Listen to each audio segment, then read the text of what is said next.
Hello everyone. তো কিছু video clip আর কিছু ফটো তোমাদের সাথে শেয়ার করছি। আর অনেক দিন আগের এগুলা, 8 তারিখ মার্চের। তো রবিবার ছিল দিনটা। আর আজকে আমার ভাসুরের ছেলের বউকে সাথ খেয়েছিলাম, তো সেগুলার ভিডিও ক্লিপ। আর এখানে রান্না করেছিলাম, দেখো, আলু ভাজি, বেগুন ভাজি, কুমড়ো ভাজি, তারপর ঘন্ট রান্না করেছিলাম, তারপর মাছের ঝুল আর মাছের পেঁয়াজি, তারপর ছিল ডাল, আর তারপর ঝাল টক, মিষ্টি টক মানে চাটনি, সবটাই ছিল। আর সাথে ছিল দই মিষ্টি। তো দই মিষ্টির আর ক্লিপ নেওয়া হয়নি।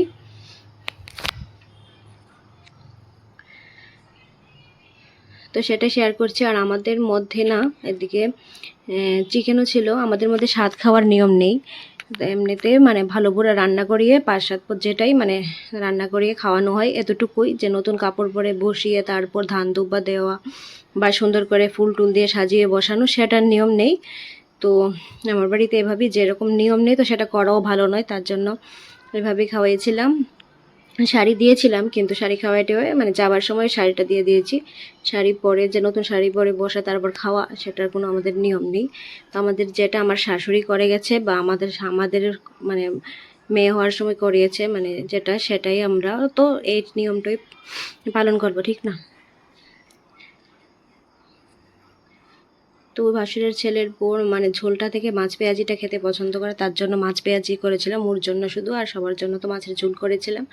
আর এদিকে তো ঘন্ট ছিল, ডাল ছিল, ভাজি ছিল 3 রকমের, বেগুন ভাজি, কুমড়ো ভাজি, তারপর আলু ভাজি,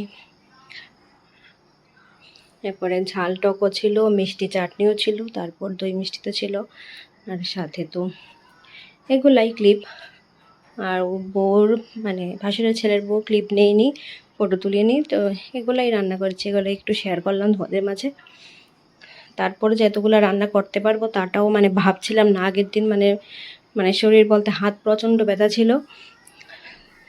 মানে হাত ব্যথা নিয়ে যে মানে রান্না করতে পারবো ভাবছিলাম না। তাও ঠাকুর সহায়, তাই সবটাই হয়ে গেছে। ঠাকুরে যেটা চাই সেটাই তো হয়, ঠিক না?